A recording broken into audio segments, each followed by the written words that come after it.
Hi Anas, സുഖല്ലേ? സുഖം തന്നെ. പെരുന്നാളൊക്കെ നമ്മൾ വലിയ രീതിയിൽ ചർച്ച ചെയ്തു. പെരുന്നാളിൻ്റെ ആഘോഷത്തിൻ്റെ ഓരോ ഭാഗങ്ങളും പ്രവാസിയുടെയും മറ്റുള്ള ഓരോ സമൂഹത്തിലെ ഓരോ വ്യക്തികളെയും നമ്മൾ പെരുന്നാൾ ആഘോഷിക്കുന്ന വ്യത്യസ്തമായ രീതികളൊക്കെ നമ്മൾ ചർച്ച ചെയ്തു. സമൂഹം അത് നമ്മുടെ യൂട്യൂബിലൂടെയും ഇൻസ്റ്റഗ്രാമിലൂടെയൊക്കെ കണ്ടു. വലിയ രീതിയിലുള്ള റെസ്പോൺസ് കിട്ടിയിട്ടുണ്ട്. അത് പോസിറ്റീവ് ഉണ്ട്, അതുപോലെ നെഗറ്റീവ് ഉണ്ട്. നെഗറ്റീവ്സ് നമുക്ക് തിരുത്താനുള്ളതാണ്. സഹിഷ്ണുതയോടുകൂടി നമ്മൾ ഈ നട്ടുച്ച അതിനെ ഉൾക്കൊള്ളുകയാണ്. ചില മാറ്റങ്ങൾ വരുത്തേണ്ടതുണ്ട്. ഇൻഷാ അല്ലാഹ് അതിലേക്കൊക്കെ നമുക്ക് കടന്നു പോകാം. ഏതായാലും ഇന്ന് നമ്മൾ ഇങ്ങനെ ഒരുമിച്ച് കൂടിയത് ആധുനിക ഇന്ത്യ, ഇപ്പോൾ സമകാലിക ഇന്ത്യയുടെ പരിസരത്ത് ഉയർക്കൊണ്ടിരിക്കുന്ന ഏറ്റവും വലിയ ഒരു രാഷ്ട്രീയ സംവാദം എന്ന് പറയുന്നത് വഖഫാണ്.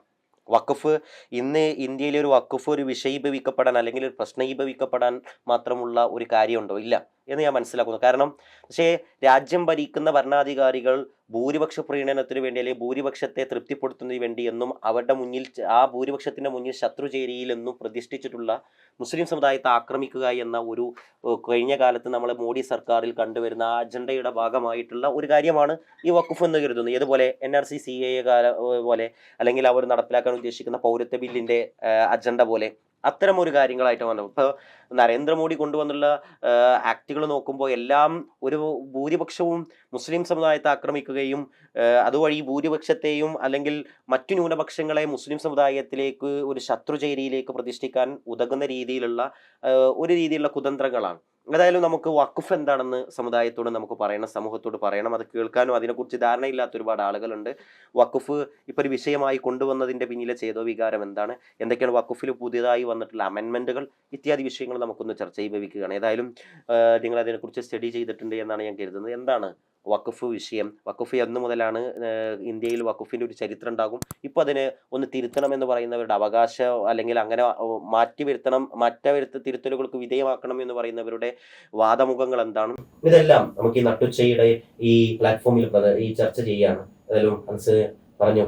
ഈ വഖഫിന്റെ വിഷയം പറയുമ്പോഴേ എനിക്ക് സിമ്പിൾ ആയിട്ട് തോന്നിയിട്ടുള്ള പറഞ്ഞു കഴിഞ്ഞാല് നമ്മുടെ ഹലാൽ വിഷയം ഉണ്ടായിരുന്നു. മുമ്പ് ഹലാൽ ഭക്ഷണം ഭയങ്കര വിവാദമായിട്ടിരുന്നു. ദേശീയ തലത്തിലും ഇപ്പൊ സംസ്ഥാന തലത്തിലും കേരളത്തിലൊക്കെ ഭയങ്കരമായിട്ട് കത്തിയിരുന്നു.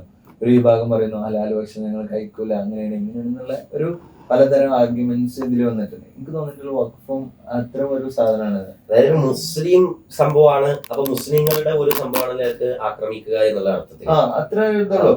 ശരിക്കും ഇതിന്റെ പോസിറ്റീവോ അല്ലെങ്കിൽ ഇതിന്റെ സത്യമൊന്നും അറിയാനല്ല. മുസ്ലിം സമുദായത്തിൽ ആക്രമിച്ചു കാണിക്കുമ്പോൾ മറ്റുള്ള അവരുണ്ടാക്കി വെച്ചൊരു തീവ്ര ചിന്താഗതിക്കാരായ ആളുകളെ അതുവഴി സംതൃപ്തിപ്പെടുത്താൻ പറ്റുമോ? മുസ്ലിം സമൂഹത്തെ ആക്രമിക്കുക എന്ന് പറയുന്നേക്കാൾ ഇപ്പൊ എല്ലാവരുടെ അടുത്തൊന്നല്ല, ഇപ്പോ ഫാസിസ്റ്റ് ചിന്താഗതി അല്ലെങ്കിൽ അത്ര മനോഭാവമുള്ള ആളുകൾക്ക് എന്ത് ചെയ്യുന്നു, മുസ്ലിം വിഭാഗത്തിനെ ഒന്ന് ഇകഴ്ത്തി കാണിക്കാൻ അല്ലെങ്കിൽ അവരെ ഒരു ശത്രുപക്ഷത്ത് നിർത്താൻ വേണ്ടിയിട്ടുള്ള ഒരു പോയിന്റ് ആയിട്ട് മാത്രമേ എനിക്ക് തോന്നിയിട്ടുള്ളൂ. ഇപ്പോൾ വഖഫ് എന്ന് പറഞ്ഞു കഴിഞ്ഞാൽ വളരെ സിമ്പിളായിട്ട് വരികയാണെങ്കിൽ മതപരമായും സാമൂഹികപരമായിട്ടുള്ള ആവശ്യങ്ങൾക്ക് വേണ്ടിയിട്ട് അള്ളാഹുവിൻ്റെ മാർഗത്തിൽ, അതായത് ദൈവിക മാർഗത്തിൽ എന്ത് ചെയ്യുക, സമ്പത്തിനെ മാറ്റിവെക്കുക എന്നുള്ളതാണ് സിമ്പിളായിട്ട് പറഞ്ഞാൽ വഖഫ്. അത്രേ ഉള്ളൂ. പിന്നെ അതിനെന്തുണ്ടാവും, ഒരു മുത്തവല്ലി ഉണ്ടാവും. അതായത് ഇപ്പോൾ ഒരു നാട്ടിലെ എന്തായിരിക്കും ഒരു വഖഫ് ചെയ്ത സമ്പത്ത് ഉണ്ട് എന്നുണ്ടെങ്കിൽ അത് നോക്കി നടത്താൻ വേണ്ടിയിട്ട് പരിപാലകനായിട്ട് ഒരു ട്രസ്റ്റോ അല്ലെങ്കിൽ ഒരു വ്യക്തിയോ അങ്ങനെ ആരെങ്കിലും ഒക്കെ ഉണ്ടാവും. അങ്ങനെയാണ് വഖഫിനെ മതപരമായി മതപരമായിട്ട് അത്രേ ഉള്ളൂ. ഇപ്പൊ അതെന്തായാലും മതപരമായിട്ടുള്ള ആവശ്യങ്ങൾക്ക് ഇപ്പോൾ അവരുടെ ശ്മശാനത്തിന്, അതുപോലെ പള്ളി, അതുപോലെ അവർ നടത്തുന്ന മത സ്ഥാപനങ്ങൾ, അതായത് ഇപ്പം മദ്രസ പോലെയുള്ള അല്ലെങ്കിൽ അറബി കോളേജ് പോലുള്ള ഇത്തരം കാര്യങ്ങൾ നടത്താൻ വേണ്ടിയിട്ടുള്ള ഈ ഒരു സാധനത്തിന് വേണ്ടിയിട്ടാണ് എന്ത് ചെയ്യുന്നത്, വഖഫ് ലാൻഡ് കൊടുക്കുന്നത്. അല്ലെങ്കിൽ ലാൻഡ് ആവാം, ഇപ്പോൾ പ്രോപ്പർട്ടി ആവാം, എന്തോ ആവാം, ഇപ്പൊ ഇത്തരം കാര്യങ്ങൾ കൊടുക്കുന്നത്. ഇപ്പോൾ അതിലെന്ത് ചെയ്യുന്നത്, ആദ്യമായിട്ടൊന്നല്ല ഈ ഒരു വഖഫിന് വേണ്ടിയിട്ട് നിയമങ്ങൾ നിർമ്മിക്കുന്നത്. ബ്രിട്ടീഷ് ഗവൺമെന്റിന്റെ കാലഘട്ടത്തിലാണ് ആദ്യമായിട്ട് എന്ത് ചെയ്യുന്നു വഖഫ് നിയമങ്ങൾ കൊണ്ടുവരാൻ നോക്കുന്നത്. ഇപ്പൊ 1913 ഒരു റെഗുലർ ആക്ട് കൊണ്ടുവരുന്നത്. ഇന്ത്യയിലെ വഖഫ് നിയമങ്ങൾ എന്ത് ചെയ്യുന്നു 1954 രൂപീകരിച്ച വഖഫ് ആക്ടിലൂടെയാണ് എന്ത് ചെയ്യുന്നത് ഇത്തരം ഇതാക്കുന്നത്. അത്തരം കാര്യങ്ങളെ ഒന്നുപാടി ഡീപ്പായിട്ട് പറയുന്നത്. തുടർന്ന് വന്നത് 1954 ഉണ്ടാക്കിയ വഖഫ് ആക്ട് പ്രകാരം. അതായത് പിന്നെ 95 അതുപോലെ 2030 എന്ത് ചെയ്യുന്നുണ്ട്, ഇതിന് അമെൻഡ്മെന്റുകളൊക്കെ വരുന്നുണ്ട്. പക്ഷെ നമ്മളൊരു ബേസിക് ഫസ്റ്റ് ആക്ട് എന്നുള്ള സ്വതന്ത്ര ഇന്ത്യയുടെ ഫസ്റ്റ് ആക്ട് വരുന്നത് 1944 ശേഷവും അമെൻഡ്മെന്റുകൾ വന്നിട്ടുണ്ട്. ഇപ്പൊ യഥാർത്ഥത്തിൽ നിങ്ങൾ പറഞ്ഞു വെച്ചത് ഇതൊരു മുസ്ലിം സമുദായത്തെ അപരവൽക്കരിക്കാൻ സമൂഹത്തിനിടയിൽ ധ്രുവീകരണം സൃഷ്ടിക്കുക എന്നൊരു കുതന്ത്രമായിരിക്കാം ഒരു പക്ഷേ.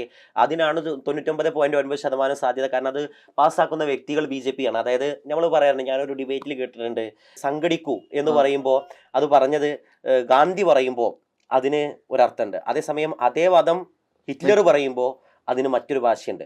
ആര് പറയുന്നു എന്നത് പ്രധാനമാണ്. BJP ഇത് പറയുമ്പോൾ BJPയുടെ സ്വഭാവവും അവർ മുന്നോട്ട് വെക്കുന്ന ആശയവും അവർക്ക് നാളിതുവരെ കൊണ്ടുവന്നിട്ടുള്ള ഒരു സാംസ്കാരികമായ ഒരു അപജയവും അവരുടെ ഒരു അപജയവും നമ്മൾ കണ്ടിട്ടുണ്ട്. ആ ഒരു സ്വഭാവത്തെ മുൻനിർത്തി നമുക്ക് എങ്ങനെ BJPയെ കാണാൻ പറ്റുള്ളൂ? അവരൊരു മുസ്ലിം സമുദായത്തിന് ഗുണകരമായ രീതിയിൽ നീങ്ങും എന്ന് നമുക്ക് പ്രത്യാശിക്കാൻ പറ്റില്ല. കാരണം ഇതിനു മുമ്പ് 360 ജമ്മു കാശ്മീരിലെ പ്രത്യേക പദവി എടുത്തു കളഞ്ഞതിന്റെ പിന്നിലെ താല്പര്യം എന്തായിരുന്നു എന്നുള്ളത് നമുക്കറിയായിരുന്നു. പിന്നെ CA NRCയിലെ ഗൂഢനീക്കങ്ങൾ നമുക്കറിയാമായിരുന്നു. അതിനുശേഷം ഇവർ വരുന്ന വഖഫ് അമെൻമെന്റിന്റെ പിന്നിലും താല്പര്യമായിരിക്കും. അതുകൊണ്ടാണ് അമെൻമെന്റിന്റെ ഒരു ഭാഗത്തിൽ വരുന്നത് വഖഫ് ബോർഡിലേക്ക് അല്ലെങ്കിൽ വഖഫ് കൈകാര്യം ചെയ്യുന്നിടത്തേക്ക് 2 അമുസ്ലിങ്ങൾ, മുസ്ലിം അല്ലാത്ത 2 ആളുകൾ ഉണ്ടാണെന്ന് പറയുമ്പോൾ അതിന്റെ പിന്നിലെ ചേതോവികാരം എന്താണ്? എത്ര അബദ്ധജടിലമായ ഒരു കാര്യമാണ്. നമ്മളിവിടെ ദേവസ്വം ബോർഡിൽ 2 ഹിന്ദുക്കളായ ആളുകൾ ഉണ്ടാവണമെന്ന് പറഞ്ഞാൽ അവർക്ക് എത്രമാത്രം അതിനെ സഹിഷ്ണുതാത്മകമായി ഉൾക്കൊള്ളാൻ പറ്റും? ഇല്ല. ക്രൈസ്തവ സമുദായത്തിന് ഇത്തരം ബോഡികളിൽ ഇവിടുത്തെ മുസ്ലിങ്ങളോ അല്ലെങ്കിൽ ഹിന്ദു വിശ്വാസികളോ ഉണ്ടാകുമ്പോൾ അവർക്ക് അതിനെ ഉൾക്കൊള്ളാൻ പറ്റുമോ?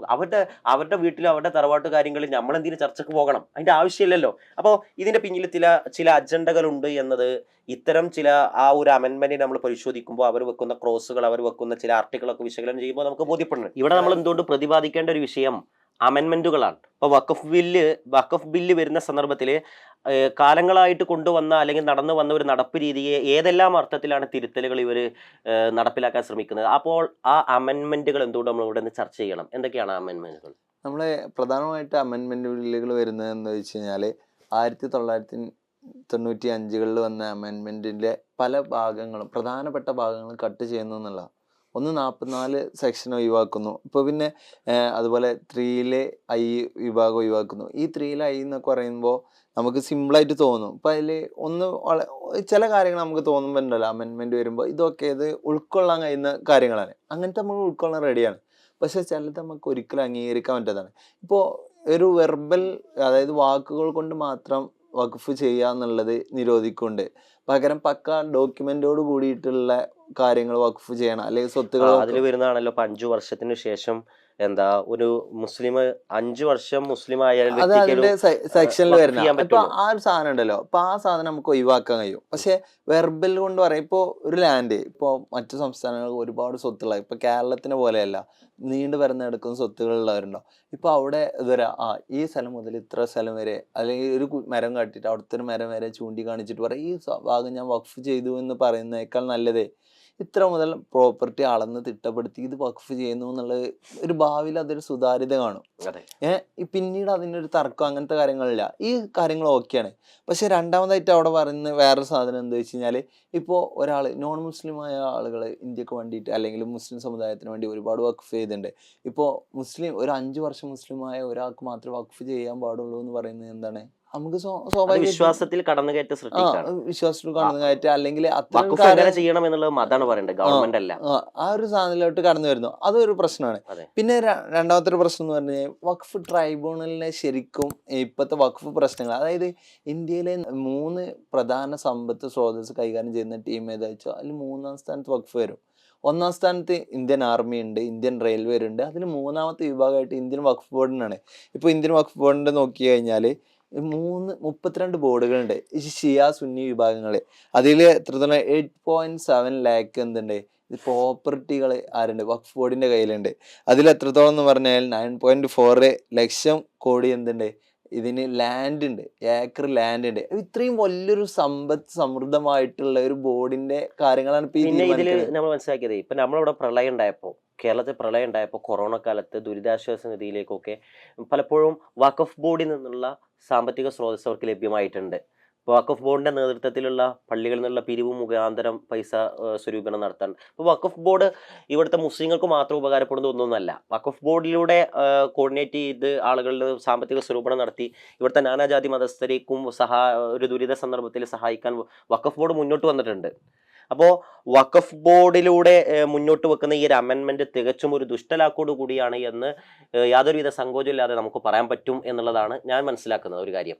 ഈ ഒരു വിഷയത്തിലെ ഇപ്പോൾ അങ്ങനെ ചെയ്യുന്നത് നമുക്ക് ഭയങ്കര ഒരു ഉപകാരങ്ങൾ വന്ന. പക്ഷേ ഈ പുതിയ വരുന്ന അമെൻമെന്റ് ബില്ലുകൾ വരുന്നത് മുമ്പത്തെ ഇപ്പോൾ 2013 അല്ലെങ്കിൽ 95 കാലഘട്ടങ്ങളിൽ വരുന്ന വഖഫ് ബില്ല് ഇതിന്റെ കാര്യങ്ങൾ നോക്കുക, അതൊരു വഖഫ് സംരക്ഷണത്തിന് വേണ്ടിയിട്ട് ഉപയോഗിച്ച, പക്ഷെ ഇത് അത്തരം രീതിയിലുള്ള അമെന്റ്മെന്റുകളായിരുന്നു അത് അതിനെങ്ങനെ അത്രയും സംരക്ഷിച്ചു കൊടുത്താൽ സംരക്ഷണമായിരുന്നു. പക്ഷെ ഇപ്പൊ വരുന്നത് എന്താ വെച്ച് കഴിഞ്ഞാൽ വിശ്വാസികളെ കടന്നുകയറ്റമാണ്. വിശ്വാസം എന്നുള്ള പുറമെ ഈ വഖഫിന്റെ മേലെ ഈ ഒരു ഇത്ര നമ്മൾ പറഞ്ഞപ്പെട്ട ഈ ഒരു വലിയ സമ്പത്ത് കൈക്കലാക്കാൻ വേണ്ടിയിട്ട്, അല്ലെങ്കിൽ അത് ലക്ഷ്യം വെച്ചിട്ട് വരുന്നതായിട്ടൊന്നുമില്ല. ഇപ്പൊ വഖഫിൽ എന്ത് പ്രശ്നം വന്നാലും അതിന്റെ തീരുമാനം എടുക്കാനുള്ള അധികാരം വഖഫ് ട്രൈബ്യൂണലായിരുന്നു.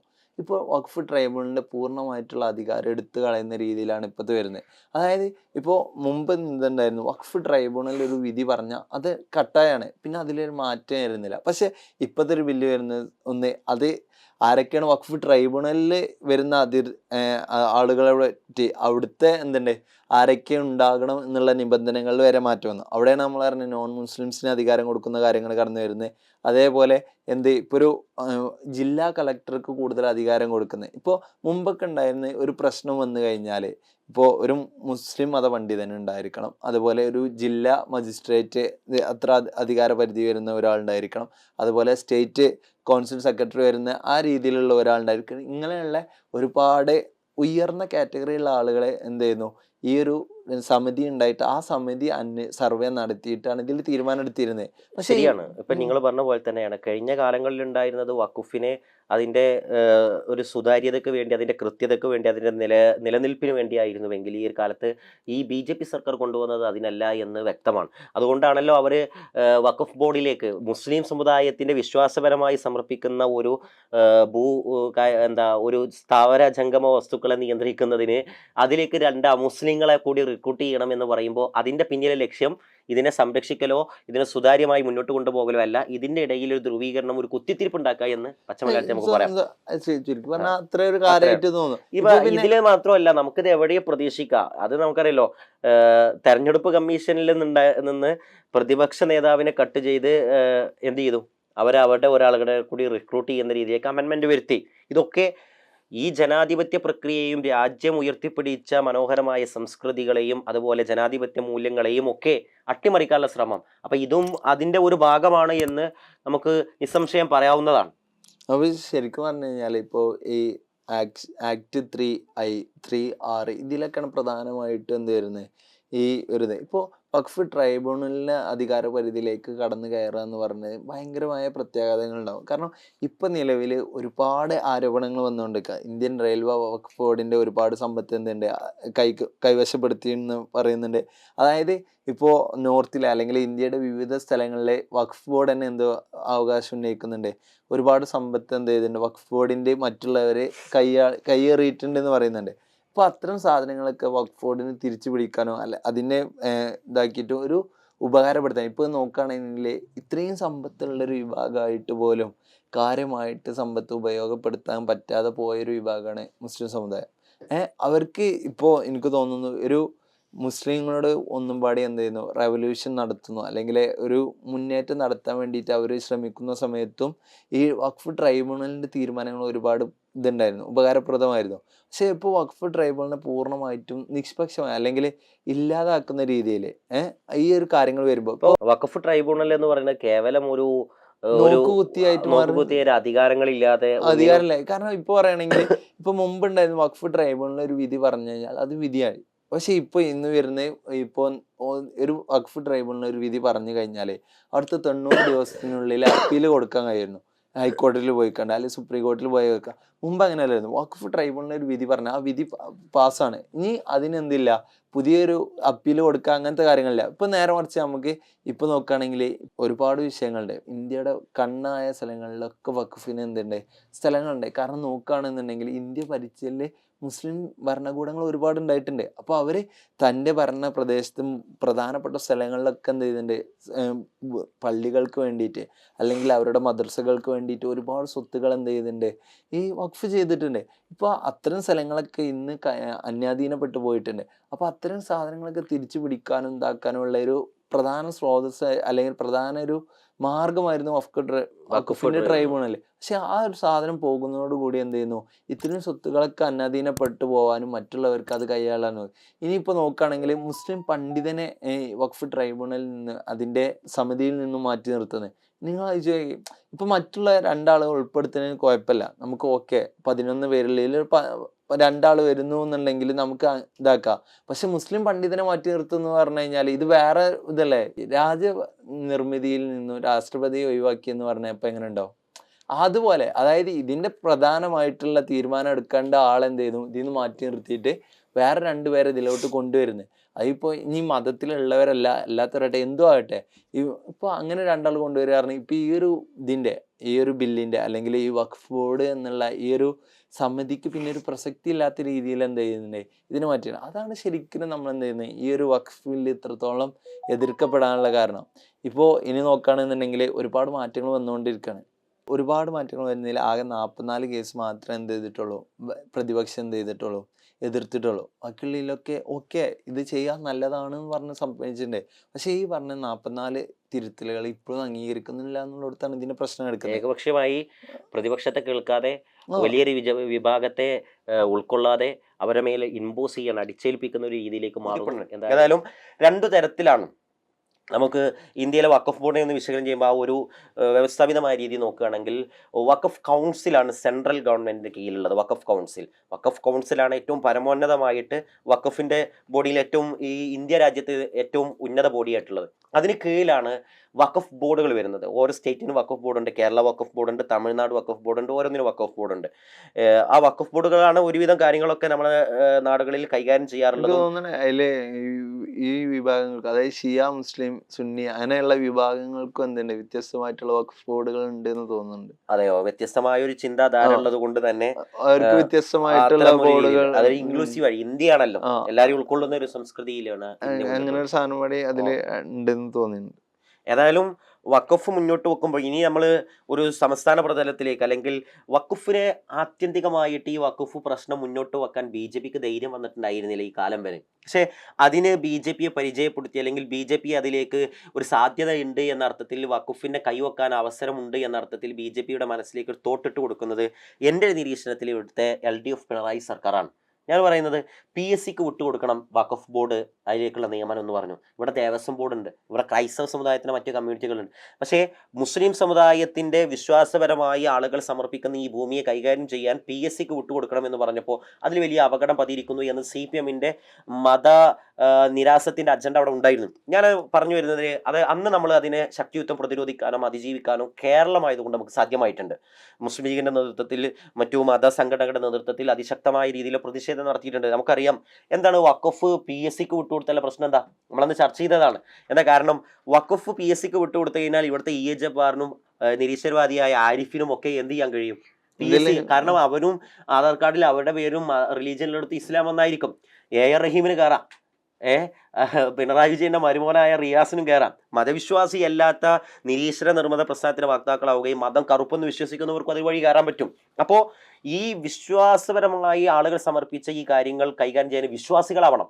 ആത്യന്തികമായി അതിൻ്റെ ഒരു അടിസ്ഥാന ശീലയാണ്. അപ്പോൾ കേവലം മുസ്ലിം ആയാൽ പോരാ, വിശ്വാസിയാകണം എന്ന് പറഞ്ഞിട്ട് നമ്മൾ സമരം നടത്തി. എന്നാൽ വഖഫിന്റെ മേൽ കൈവെക്കാൻ പറ്റും എന്ന ഒരു ചിന്തയെ രാജ്യത്തിന്റെ സെൻട്രൽ ഗവൺമെന്റിന് ഫാസിസ്റ്റ് താല്പര്യമുള്ള ഫാസിസ്റ്റ് അജണ്ടയോടുകൂടി രാജ്യം ഭരിക്കുന്ന മോഡിക്ക് അവസരം ഉണ്ടാക്കി കൊടുത്തതും അങ്ങനെ ചിന്ത ഉണ്ടാക്കി കൊടുത്തതും പിണറായി വിജയനാണെന്ന് നമുക്ക് പറയേണ്ടി വരും. കാരണം അത് നമ്മൾ സമീപകാലത്ത് നമ്മൾ അന്നേ ഇത് ചർച്ച ചെയ്തതാണ്. രാജ്യം ഭരിക്കുന്ന മോഡി പോലും ചെയ്യാത്തത് നിങ്ങൾ ചെയ്യുന്നു എന്ന് പറഞ്ഞു. മോഡി ഇതാ ചെയ്തിരിക്കുന്നു. അപ്പോൾ ആ ഒരു തോട്ട് മനസ്സിലാകുകയാണ്. ഏതായാലും ഈ വഖഫ് വിഷയം വരുമ്പോൾ ഇതിനെ ആളുകൾ വ്യത്യസ്ത പെർസ്പെക്റ്റീവിലൂടെ വീക്ഷിക്കുന്നുണ്ട്. ഇപ്പോൾ നമുക്കറിയാം ഓരോ ക്രൈസ്തവ സമൂഹം ഇത് ചില ആളുകൾ ഒരു ആഘോഷപൂർവ്വം കാണുന്നുണ്ട്. ഇപ്പോൾ ഇന്നലെയാണ് പ്രതിപക്ഷ നേതാവ് VD സതീശൻ്റെ ഒരു വീഡിയോ ബൈറ്റ് ഞാൻ കണ്ടു. ആ വീഡിയോ ബൈറ്റ് പറയുന്നത് ഇങ്ങനെയാണ്: ഇപ്പോൾ വഖഫ് ബില്ല് പാസ്സാക്കിയിരിക്കുന്നു, ഇനി അടുത്തതായിട്ട് ചർച്ച് ബില്ല് വരുമെന്ന് RSSന്റെ മുഖപത്രമായ ഓർഗനൈസറിൽ വന്നിരിക്കുന്നു എന്നുള്ളതാണ്. നിങ്ങൾ നോക്കിയൊക്കെ. അപ്പോൾ ഈ ക്രൈസ്തവ സമൂഹം ഇത് ആഘോഷിക്കുകയും വലിയ ആഹ്ലാദത്തോടു കൂടി തങ്ങൾക്കെന്തോ നേട്ടം ഉണ്ടാവുകയും തങ്ങളുടെ പരിരക്ഷകരായിട്ട് BJP വന്നിരിക്കുന്നു എന്നൊക്കെ വലിയ അർത്ഥത്തിൽ ചിന്തിക്കുമ്പോൾ ആ ക്രൈസ്തവ സമൂഹം അവർക്ക് മുന്നിൽ പതിയിരിക്കുന്ന ചതിയെ തിരിച്ചറിയാതെ പോവുകയാണ്. കാരണം എന്താണ്? ഇവർ ആത്യന്തികമായി ലക്ഷ്യം വെക്കുന്നത് മനുസ്മൃതിയെ അനുസൃതമായിട്ടുള്ള ഒരു ഹൈന്ദവ ഒരു ഹിന്ദു രാജ്യത്തെയാണ്. ആ ഹിന്ദു രാജ്യത്തെ എസ്റ്റാബ്ലിഷ് ചെയ്യാനുള്ള ഒരു വേല് അവർ ആദ്യം മുന്നിൽ നിൽക്കുന്ന പ്രബല ന്യൂനപക്ഷ മുസ്ലിം സമുദായമാണ്. അവരെ ആക്രമിക്കുകയാണ്. അത് കഴിഞ്ഞാൽ നെക്സ്റ്റ് അവരാണ് എന്നുള്ള ചിന്തിക്കാനുള്ള വിവേകം പലപ്പോഴും ഈ വൈകാരികമായി ക്രിയേറ്റ് ചെയ്യുന്ന ഈ ഒരു ടെൻഡൻസിയിലൂടെ ജീവിക്കുന്ന അല്ലെങ്കിൽ അതിൽ ആഹ്ലാദചിത്തരാകുന്ന ക്രൈസ്തവ സമൂഹം തിരിച്ചറിയാതെ പോകുന്നുണ്ട്. അപ്പോൾ അവിടെ ക്രൈസ്തവ സമൂഹം, ഇത് കേൾക്കുന്ന ആളുകളോട് പറയാനുള്ളതും നമുക്കതാണ്, ഒരിക്കലും ക്രൈസ്തവ സമൂഹം ഇത് മുസ്ലിം സമുദായത്തോടുള്ള ഒരു പ്രീണനമോ നിങ്ങളോടുള്ള ഒരു താല്പര്യത്തിൻ്റെയോ അല്ലെങ്കിൽ മുസ്ലിം സമുദായത്തെ ആക്രമിക്കുന്നത് വഴി നിങ്ങളെ പ്രീണിപ്പിക്കാനല്ല. അതൊരു അജണ്ടയാണ്. ഈ അജണ്ടയിൽ മുസ്ലിം സമുദായം ഈ മണ്ണിൽ നിന്ന് ഉന്മൂലനം ചെയ്യപ്പെട്ടാൽ അങ്ങനെയൊന്നും സംഭവിക്കാനേ പോകുന്നില്ല. അതിന് സംഭവിച്ച് വിധേയരായി നിൽക്കാൻ നമുക്ക് ആർക്കും കഴിയില്ല. പക്ഷേ ഇത് നെക്സ്റ്റ് സ്റ്റെപ്പ് അവരോടാണ്. അത് നമ്മൾ മണിപ്പൂരിൽ കണ്ടു. ഏറ്റവും ഒടുവിൽ ഇപ്പോൾ ഉത്തരേന്ത്യയിലെ ക്രൈസ്തവ പുരോഹിതന്മാരെ ആക്രമിച്ചപ്പോൾ അവരുടെ തന്നെ ഇപ്പോൾ വലിയ അർത്ഥത്തിൽ ഊർജ്ജമായിട്ട് കാണുന്ന സുരേഷ് ഗോപിയോട് ചോദിക്കുന്നുണ്ട് മാധ്യമപ്രവർത്തകർ, എന്താ അപ്പോൾ ഇതിൻ്റെ പിന്നിലെ കാര്യം, എന്താണ് അങ്ങനെ ഉണ്ടായല്ലോ, ക്രൈസ്തവ സമൂഹത്തെ ആക്രമിച്ചല്ലോ. അദ്ദേഹം ആരോ ചോദിക്കുന്നത്, മീഡിയയെ കുറ്റം പറഞ്ഞ് മീഡിയ ആക്ഷേപിച്ച് അയാൾ പോവുകയാണ്. അതൊക്കെ ഒരു ജനാധിപത്യ പ്രക്രിയയോട് യോജിച്ചതാണോ? തീർച്ചയായും. അതിലിപ്പോ നമുക്ക് തോന്നിയിട്ടുള്ള ഒരു കാര്യം എന്ന് പറഞ്ഞു കഴിഞ്ഞാല്, ഇപ്പോ ശരിക്കും അവർ തിരിച്ചറിയാൻ കഴിയുന്നില്ല എന്നുള്ള ഭയങ്കരമായിട്ടുള്ള മിസ്റ്റേക്ക്. അതായത് ഇപ്പൊ ബ്രിട്ടീഷ് ഗവൺമെന്റ് ഇന്ത്യയിൽ വരുന്ന സമയത്ത് അവര് സിമ്പിളായിട്ട് ഇന്ത്യയെ ഭരിക്കാൻ വേണ്ടിയിട്ട് അവർ ഉപയോഗപ്പെടുത്തിയ ഡിവൈഡ് ആൻഡ് റൂൾ ആണ്. ശരിക്കും ആ ഒരു സാധനമാണ് BJP ഇവിടെ നടക്കുന്നത്. ശരിക്കും BJP ബ്രിട്ടീഷുകാരിലേറ്റാൽ കൂടുതൽ ഭയാനകമായിട്ടുള്ള അവിടെയാണ് നമ്മൾ മനസ്സിലാക്കേണ്ടത്. ഒരിക്കലും ഡിവൈഡ് ആൻഡ് റൂൾ എന്ന് പറയുന്ന പോളിസി ലോകത്തിന് പരിചിതമാക്കിയ ബ്രിട്ടീഷുകാരെക്കാൾ അപകടകാരികളാണ് BJP, ഫാസിസ്റ്റ് അജണ്ടയുള്ള BJP. കാരണം എന്താ വെച്ചാൽ ഡിവൈഡ് ആൻഡ് റൂൾ ഉള്ള അവർ വഖഫ് ബോർഡിനെ ഒരിക്കലും കടന്നാക്രമണം നടത്താൻ ശ്രമിച്ചിട്ടില്ല. വഖഫ് ബോർഡിനെ ധ്രുവീകരണം സൃഷ്ടിക്കാൻ ആഗ്രഹിച്ചിട്ടില്ല. ആളുകൾക്കിടയിൽ കമ്മ്യൂണിറ്റി ഡിവൈഡിങ് നടത്തിയിട്ട് ക്രിസ്ത്യാനിയെയും മുസ്ലിമിനെയും ഹിന്ദുവെയും ഭിന്നിപ്പിക്കാൻ ശ്രമിച്ചിട്ടില്ല. പക്ഷെ അതേസമയം ആ ഒരു ആശയത്തിന്റെ ഉപജ്ഞാതാക്കൾ എന്ന് പറയുന്ന ബ്രിട്ടീഷുകാർ ചെയ്യാത്ത കാര്യം കാലങ്ങൾക്ക് ഇപ്പുറം വന്ന രാജ്യത്തും ഭരിക്കുന്ന നരേന്ദ്രമോദിയുടെ ഫാസിസ്റ്റ് ഭരണകൂടം ചെയ്യുന്നു എന്ന് പറഞ്ഞാൽ അവരെക്കാൾ ഭീകര സ്വഭാവമുള്ളവരാണ് ഇവർ. അവരെക്കാൾ ഈ നാടിനെ ധ്രുവീകരണം സൃഷ്ടിക്കുന്നവരും BJP ആണ്, അല്ലെങ്കിൽ RSS ആണ്, ഈ ഫാസിസ്റ്റ് ഭരണകൂടമാണെന്ന് നമുക്ക് യാതൊരുവിധ ശങ്കയില്ലാതെ പറയാൻ പറ്റും. ഇപ്പൊ അവര് ഇത് മനസ്സിലാക്കുകയാണെന്നുണ്ടെങ്കിൽ അവരൊന്ന് ആലോചിച്ചാൽ മതി. ഇപ്പോ മുസ്ലിംസ് ഇതാകുന്നു, ഇപ്പൊ മുസ്ലിംസിനോട് ഇപ്പോ ക്രിസ്ത്യൻസ് എന്തിനാണ് സപ്പോർട്ട് ചെയ്യുന്നത് ഞാൻ പലപ്പോഴും ആലോചിച്ച് പോയിട്ടുണ്ട്. കാരണം ഒരു പക്ഷേ മുസ്ലിം കഴിഞ്ഞാൽ അടുത്ത വിഭാഗം ഇപ്പോൾ ഇതാവുന്നത്. ഇപ്പോൾ എനിക്ക് തോന്നുന്നു പഞ്ചാബിൽ നിന്നായിട്ടുള്ള കോൺഗ്രസ് MP സംസാരിക്കുന്നുണ്ട്. അദ്ദേഹം പറയുന്നുണ്ട്, നിങ്ങൾ ആദ്യം എന്ത് ചെയ്യുന്നു, മുസ്ലിങ്ങളെ ആക്രമിക്കുന്നു, അവർക്ക് ശേഷം ഒരു പക്ഷേ സിഖ് ആവും, ഒരു പക്ഷേ ഇവരാവും, ക്രിസ്ത്യൻ ആവാം, പാസി ആവാം, ഇങ്ങനെയുള്ള ഏത് മത വിഭാഗങ്ങൾ എന്ത് ചെയ്യാം അതിലോട്ട് കടന്നു വരാം. ഇപ്പോ എനിക്ക് തോന്നിയിട്ടുള്ള വളരെ സിമ്പിളാണ്. കാരണം ആദ്യം എന്ത് ചെയ്യുന്നു, മുസ്ലിം വിഭാഗത്തിനെ അടിച്ചമർത്തുന്നത്, അപ്പൊ ക്രിസ്ത്യൻ വിഭാഗങ്ങളെ ഇതാകുന്നു. ഇപ്പോൾ മുസ്ലിം വിഭാഗം എതിർത്ത് വരാൻ അല്ലെങ്കിൽ ക്രിസ്ത്യൻ കമ്മ്യൂണിറ്റിയെ അടിച്ചമർത്തുന്ന സമയത്ത് ഒരിക്കലും മുസ്ലിം വിഭാഗം ഇത്രത്തോളം അടിച്ചമർത്തപ്പെട്ട് കഴിഞ്ഞാൽ അവർക്ക് സപ്പോർട്ട് ചെയ്യാനുള്ള ഒരു കഴിവോ അല്ലെങ്കിൽ അതിനുള്ള സ്ട്രെങ്തോ ഒന്നും ഉണ്ടാവില്ല. കാരണം അടിച്ചമർത്തപ്പെടുന്നു. അപ്പൊ ഈ വിഭാഗം അതിന് സെലാരം പിന്നെ അവർക്ക് സ്വന്തം കാര്യം നോക്കുന്ന സമയത്ത് മറ്റുള്ളവരെ ഹെൽപ്പ് ചെയ്യാൻ പോകാനും കഴിഞ്ഞോണമെന്നില്ല. അപ്പൊ എനിക്ക് തോന്നിയത് അവര് ഈ ഒരു കാര്യം തിരിച്ചറിയുകയാണെങ്കിൽ, ഈ ഒരു ഡിവൈഡ് ആൻഡ് റൂള് തിരിച്ചറിയുകയാണെങ്കിൽ അവർക്ക് സിമ്പിളായിട്ട് ഇപ്പൊ തന്നെ ഇതിൽ നിന്ന് മാറി നിന്നിട്ട് നല്ലൊരു ഇന്ത്യയെ നമുക്ക് എന്ത് ചെയ്യാം വാർത്തെടുക്കാന്നുള്ള എനിക്ക് തോന്നിയിട്ടുണ്ട്. അത് തിരിച്ചറിയാത്ത വിധം ഒരു കമ്മ്യൂണിറ്റിയെ വളർത്തിക്കൊണ്ടിരുന്നുള്ളതാണ് അവരുടെ വിജയം. അതിനെ പൊളിച്ചെടുക്കാനാണ് മതേതര ശക്തികൾക്ക് കഴിയേണ്ടത്. ഏതായാലും ഇവിടെ നമ്മൾ ചർച്ച ചെയ്യേണ്ടപ്പോൾ എന്തായാലും പ്രതിപാദിക്കപ്പെടേണ്ട ഒരു കാര്യമാണ് ഇന്ത്യയിലെ ഇന്നത്തെ പ്രതിപക്ഷത്തിന്റെ കരുത്ത്.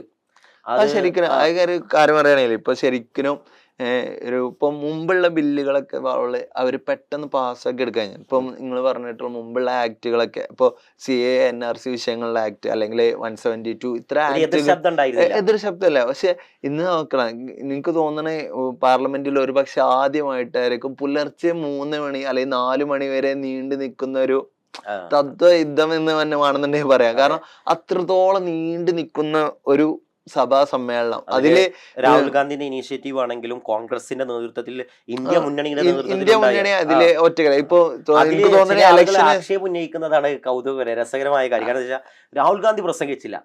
പക്ഷെ രാഹുൽ ഗാന്ധി അല്ലേ അതിനെ എല്ലാം കോർഡിനേറ്റ് ചെയ്യുകയും വളരെ സിസ്റ്റമാറ്റിക്കലി ആയിട്ട് ഒരു കമ്മ്യൂണിറ്റി, മുസ്ലിം കമ്മ്യൂണിറ്റിക്ക് വേണ്ടിയിട്ട് സിഖ് കമ്മ്യൂണിറ്റിയിൽ നിന്നും ഹൈന്ദവ കമ്മ്യൂണിറ്റിയിൽ നിന്നും അതുപോലെ ക്രൈസ്തവ കമ്മ്യൂണിറ്റിയിൽ നിന്നുമുള്ള ആളുകൾ മുസ്ലിം സമുദായത്തിന്റെ വഖഫിൽ കൈവെക്കരുത് എന്ന് അവരെ കൊണ്ട് പറയിപ്പിക്കുന്ന രീതിയിലേക്ക് ഒരുക്കി വെച്ചത്. ഇതിന് പിന്നിൽ ഇപ്പോഴും രാഹുൽ ഗാന്ധി അതിന് പിന്നിൽ വേട്ടയാടുന്നതിന് പിന്നിലെ യുക്തി എനിക്ക് മനസ്സിലായില്ല. ചില ആളുകൾ രാഹുൽ ഗാന്ധി കുറ്റം പറഞ്ഞു, പ്രിയങ്ക ഗാന്ധിക്ക് അവിടെ എത്തിയാൻ കഴിഞ്ഞില്ല എന്നുള്ള ദൗർഭാഗ്യകരം. അതിന്റെ പിന്നിൽ അദ്ദേഹം അതിന്റെ ഏതായാലും നമുക്കൊരു കാര്യം കൂടി ഇവിടെ ഒന്ന് അനലൈസ് ചെയ്യേണ്ടത്. കാരണം എന്ന് ചോദിച്ചാൽ 10 കൊല്ലം മൻമോഹൻ സിംഗിന്റെ നേതൃത്വത്തിൽ നമ്മളെ ഇന്ത്യ ഭരിച്ചു, അദ്ദേഹം ഭരിച്ചു. അതിനുശേഷം 10 കൊല്ലം കഴിഞ്ഞു. ഇപ്പോൾ മോഡിയുടെ ഭരണം 3ാം ടേമിലേക്കാണ്. ഇപ്പോൾ മൻമോഹൻ സിംഗിന്റെ നേതൃത്വത്തിലുള്ള ഒരു ഭരണകാലത്ത് ഇന്ത്യ കണ്ടിട്ടുള്ള ഓരോ പരിഷ്കാരങ്ങൾ അല്ലെങ്കിൽ ഓരോ ബില്ലുകൾ നോക്കുക, അതിൽ ചർച്ച ചെയ്യുന്ന ഭാഗത്തിൽ പറയുന്നുണ്ട്, ഒന്നുണ്ടായിരുന്നത് വിവരാവകാശ നിയമമാണ്.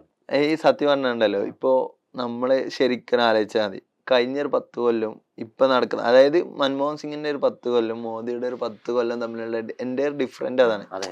അതായത് ഒരു മൻമോഹൻ സിംഗിന്റെ 10 കൊല്ലം പറഞ്ഞ മൻമോഹൻ സിംഗ് രാജ്യനിർമ്മിതിയാണ് നടത്തി. പക്ഷെ അവിടെ ഇപ്പോ രാജ്യം ലോകം മുഴുവൻ സാമ്പത്തിക പ്രതിസന്ധിയിൽ അകപ്പെട്ട സന്ദർഭത്തിൽ ഇന്ത്യ തളരാതെ പിടിച്ചു നിന്നതിൽ ഈ സാമ്പത്തിക വിദഗ്ധനായ മൻമോഹൻ സിംഗിന്റെ ആ ഒരു ഭരണ നൈപുണ്യവും പാഠവും തന്നെയായിരുന്നു ഇന്ത്യയെ മുന്നോട്ട് നയിച്ചത് എന്ന് പറയാം. ഏതായാലും നമുക്ക് മൻമോഹൻ സിംഗിന്റെ കാലത്ത് പാസ്സാക്കിയ ചില ബില്ലുകൾ നോക്കുന്നത് വിവരാവകാശ നിയമമാണ്.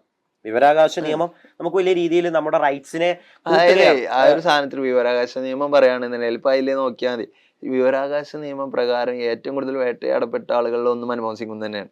ആ ഒരു ഭരണകൂടം തന്നെ കൂടി ആക്രമിക്കാനും തന്നെ കൂടി വേട്ടയാടാനും, അതായത് ജനാധിപത്യത്തിന്റെ തുറസായ ഭാഗം ജനാധിപത്യവൽക്കരിച്ചു, അല്ലെ ഇന്ത്യ ഡെമോക്രസി ആണെന്ന് ഒന്നുകൂടി ഉറക്കെ പ്രഖ്യാപിച്ചു. കാരണം അവര് ചെയ്യുന്ന പ്രവർത്തനങ്ങളെ ആളുകൾക്ക് തിരിച്ചറിയാനോ ഇതിലുള്ള ഡിഫീറ്റുകൾ മനസ്സിലാക്കാനോ, എന്നെ കൂടി നിങ്ങൾ നിരൂപിക്കൂ, ക്രിറ്റിസിസം ചെയ്യൂ, എന്നെ ആക്ഷേപിക്കൂ, ആക്ഷേപങ്ങൾ എനിക്ക് പ്രശ്നമില്ല, വിമർശിക്കൂ, ആ ഒരു ഞാൻ ചെയ്യുന്ന പ്രവർത്തനങ്ങളെ നിങ്ങൾ നിരീക്ഷിക്കൂ അംഗീകരിച്ചു എന്ന് നമുക്ക് പറയാം അല്ലെ. ഏതായാലും ഭക്ഷ്യസുരക്ഷാ നിയമം, എന്തുകൊണ്ട് അതിന്റെ നെഗറ്റിവിറ്റി നമുക്ക് പറയാനില്ല. പിന്നെ എന്ന് പറയുന്നത് ദേശീയ വിദ്യാഭ്യാസ അവകാശ നിയമം, ഇതൊന്ന് ഗ്രാമീണ തൊഴിലുറപ്പ് പദ്ധതി, ഒരുപാട് ആളുകൾക്ക് തൊഴിൽ കിട്ടിയ ഒരു പദ്ധതിയാണ്.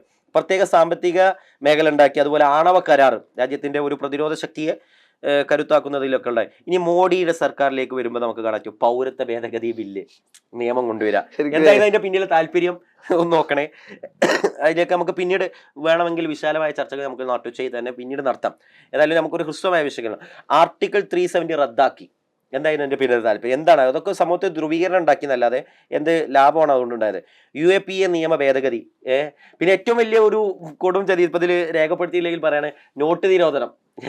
നോട്ട് നിരോധനം ലോകം കണ്ട ഏറ്റവും വലിയ അസംബന്ധമായ ഒരു നടപടിയായിട്ട് ഇന്നും അതിനെ നമുക്ക് കണക്കാക്കാൻ പറ്റും. മുത്തലാഖ് നിരോധനം, മുസ്ലിം സമുദായത്തെ മാത്രം കണ്ടുകൊണ്ട് അവരെ മറ്റുള്ള സമൂഹത്തിലോ സമുദായത്തിലോ ഇത്തരം അവിടെ ആചാരങ്ങൾ ഉണ്ടാവാം, അവർക്ക് നേരെ ആക്ഷേപം ഉന്നയിക്കാം. മതമാണല്ലോ, മതത്തിൻ്റെതായ രീതിയിലുള്ള മുത്തലാഖ് നിരോധനത്തിലേ എനിക്ക് തോന്നിയിട്ടുള്ളേ, മുത്തലാഖ് നിരോധനം ഇത് ഓക്കെ ആയിരുന്നു. പക്ഷെ ഈ പറഞ്ഞ പോലെ തന്നെ എന്തൊക്കെയോ ഒരു മിസ്റ്റേക്ക്, അതായത് ഇവർ മാറ്റങ്ങൾ വേണം എന്നുള്ളതായിരുന്നു. അത് ഈ ശിക്ഷാ നടപടി കൊണ്ടുവരുന്നു. പക്ഷെ മുത്തലാഖ് നിരോധിക്കുക എന്നുള്ളതല്ല. അതിപ്പോ ഇസ്ലാമിക ഭരണ കാലഘട്ടങ്ങളിലും പല രാജാക്കന്മാർ എന്ത് ചെയ്തിട്ടുണ്ട്, മുത്തലാഖ് ചൊല്ലിയ ആളുകളെ ശിക്ഷിച്ചിട്ടുണ്ട്. പക്ഷെ അത് നിരോധിച്ചിട്ടില്ലായിരുന്നു.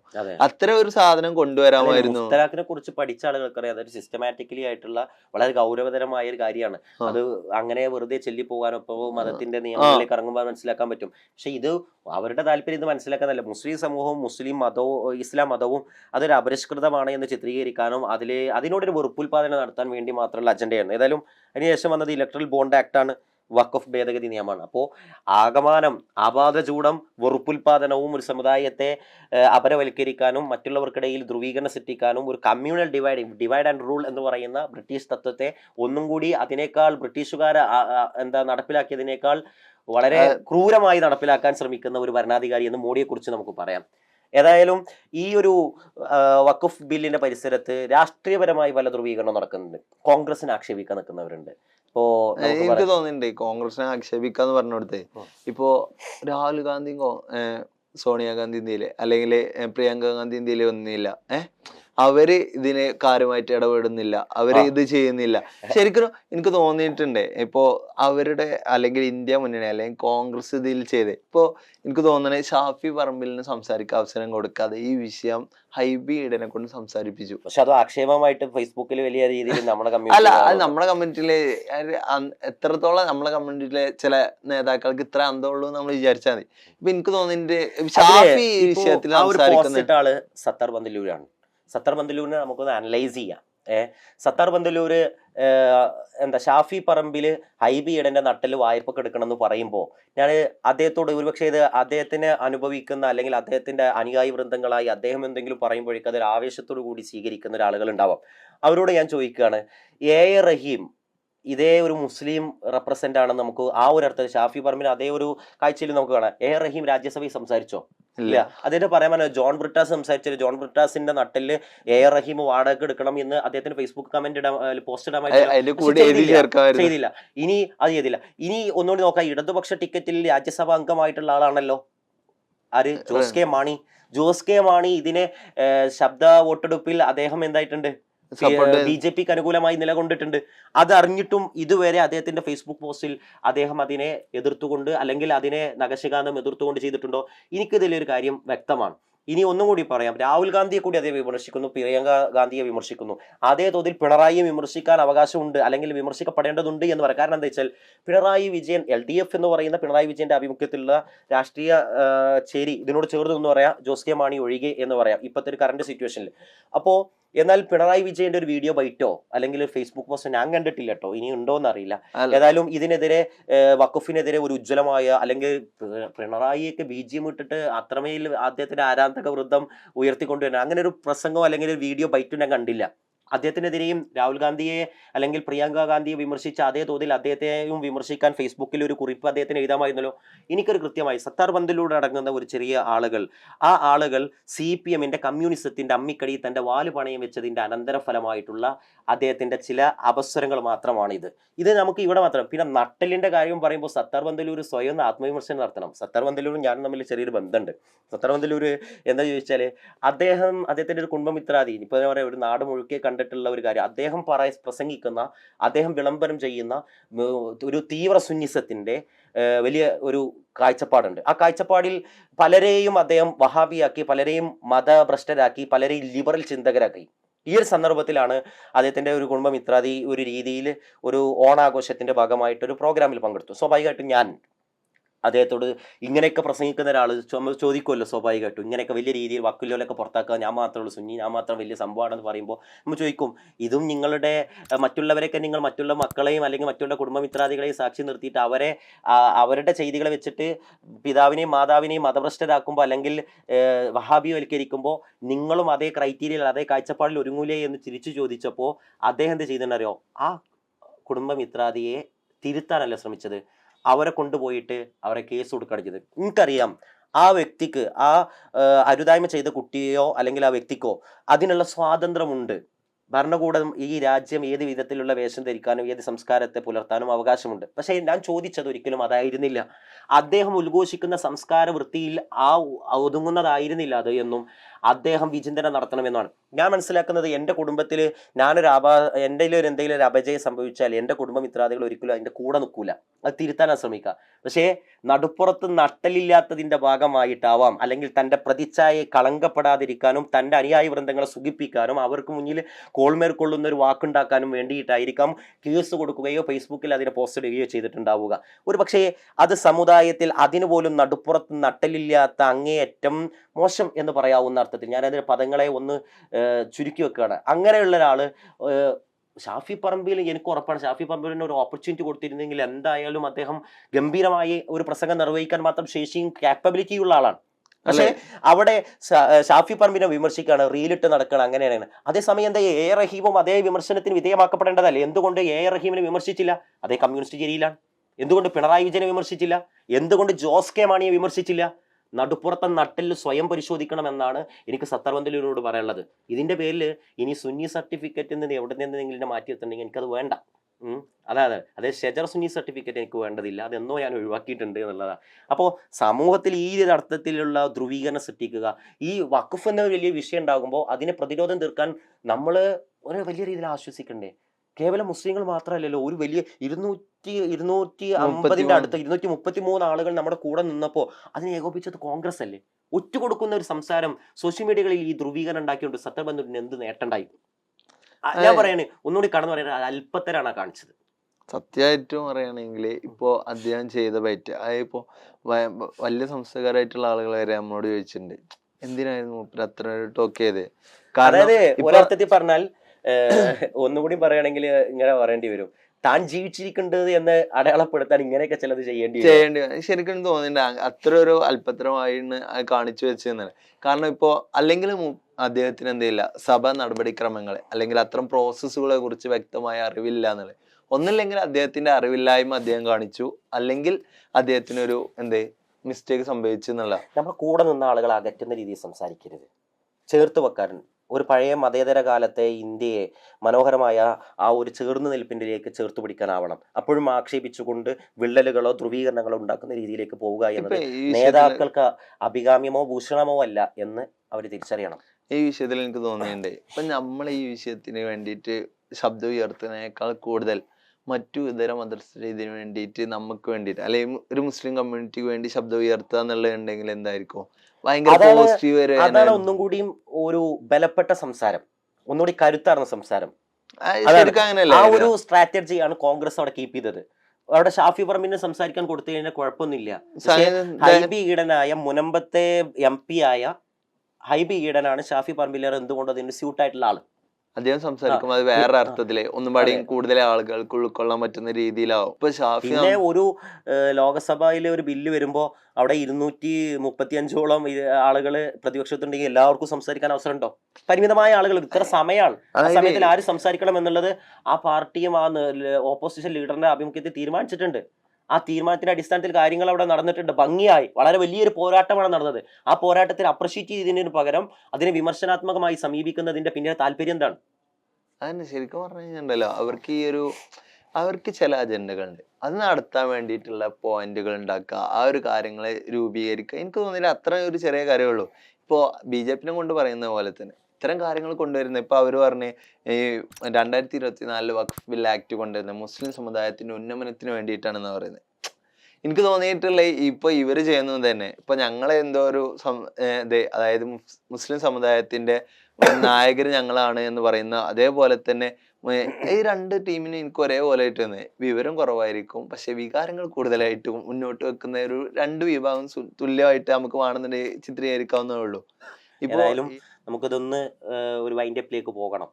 ഏതായാലും നമ്മൾ വൈൻഡപ്പിലേക്ക് നീങ്ങണം. ഏതായാലും പുതിയ കാലത്തെ ഇനി വരാനിരിക്കുന്ന സമരമുഖങ്ങളിലേക്ക് മതേതര ചര്യയുടെ കരുത്തും ആ ഒരു ജനപങ്കാളിത്തം ഉണ്ടാവുക എന്നുള്ളത് അല്ല. എനിക്ക് തോന്നുന്നത് തലസ്ഥാന നഗരിലെ പ്രധാന യൂണിവേഴ്സിറ്റികളൊക്കെ ഈ സമര രംഗത്തേക്ക് ഉണർന്നിട്ടുണ്ട് എന്ന് തോന്നുന്നുണ്ട്. ഇപ്പൊ JNU, ജാമിയ മില്ലിയ അതുപോലെയുള്ള അതായത് ഇപ്പൊ CA NRC വിഷയങ്ങളിൽ സമര രംഗത്ത് എത്രത്തോളം മുന്നിൽ ഉയർന്ന അതേ വിഭാഗങ്ങൾ എന്ത് ചെയ്തിട്ടുണ്ട് ഈ വിഷയത്തിൽ രംഗത്തോട്ട് വരുന്നുണ്ട് എന്നുള്ളത്. അതായത് ഞാൻ തോന്നുന്നു ഇന്ത്യയുടെ ഒരു വിജയം അല്ലെ ഇന്ത്യ എന്താണ് എന്നുള്ളത് ശരിക്കും ഇത്തരം പ്രശ്നങ്ങൾ ഉണ്ടാവുന്ന സമയത്ത് ഇന്ത്യയെ തിരിച്ചറിയാൻ കഴിയുന്നു എന്നുള്ളത് എന്താണ് വലിയൊരു പോസിറ്റീവ് സാധനമായിട്ട് എനിക്ക് തോന്നിയിട്ടുണ്ട്. ഏതായാലും ഇന്ത്യ ആ മനോഹരമായ ഇന്നലകളിലേക്ക് തിരിച്ചു നടക്കട്ടെ. ഒരു വർഗീയ ശക്തികൾക്കും ഇന്ത്യയെ ധ്രുവീകരിക്കാനും ഇന്ത്യയിലെ we the people of India എന്ന് പറയുന്ന ഇന്ത്യയുടെ കോൺസ്റ്റിറ്റ്യൂഷൻ്റെ പ്രിയാമ്പിളിൻ്റെ ആദ്യ വാചകം അതിൻ്റെ അർത്ഥങ്ങൾക്ക്, അതിൻ്റെ മൂല്യങ്ങൾക്ക്, അതിൻ്റെ ആത്മാവിന് ഒരർത്ഥത്തിലും പോറലേൽക്കാത്ത വിധം നമുക്കതിനെ മുന്നോട്ട് സഞ്ചരിക്കാൻ കഴിയണം, ചേർന്ന് നിൽക്കാനാവണം. അതിനെ വിള്ളലേൽപ്പിക്കാൻ സൃഷ്ടിക്കാൻ ആഗ്രഹിക്കുന്നവരെ എല്ലാ ചിത്രശക്തികളെയും നമ്മൾ ചെറുത്ത് തോൽപ്പിക്കും. അതിന് നമുക്ക് കഴിയും. ഇന്ത്യക്ക് അങ്ങനെ ഒരു പാരമ്പര്യമുണ്ട്. എല്ലാ ചിത്രശക്തികളെയും അതിജയിച്ചുകൊണ്ട് ഇന്ത്യ എന്ന സ്വത്വത്തിലേക്ക് തിരിച്ചു നടന്നിട്ടുണ്ട്. ഒന്നുമല്ലാതിരുന്ന പ്രതിപക്ഷം ഇന്ന് കരുത്താർന്നൊരു പ്രതിപക്ഷത്തിലേക്ക് വന്നെങ്കിൽ നാളെ അധികാരത്തിലേക്ക് വരാനും ഈ ഒരു കെട്ടകാലത്തെ നമ്മുടെ ഒരു ഭൂതകാലത്തിൽ ഒരു നൊമ്പരം പോലെ ഓർത്ത് മനോഹരമായ ഒരു കാലത്തെ, ഒരു സൗന്ദര്യമുള്ള ഒരു കാലത്തെ, ചേർന്ന് നിൽപ്പിൻ്റെ ഒരു കാലത്തെ ആവിഷ്കരിക്കാൻ നമുക്ക് കഴിയും. അതിന് മതേതര ശക്തിക്ക് കരുത്തു പകരുക. എല്ലാവിധ നന്ദിയും. ഏതായാലും കാണാം. നമുക്ക് മറ്റു വിഷയങ്ങളുമായിട്ട് വീണ്ടും കാണാം.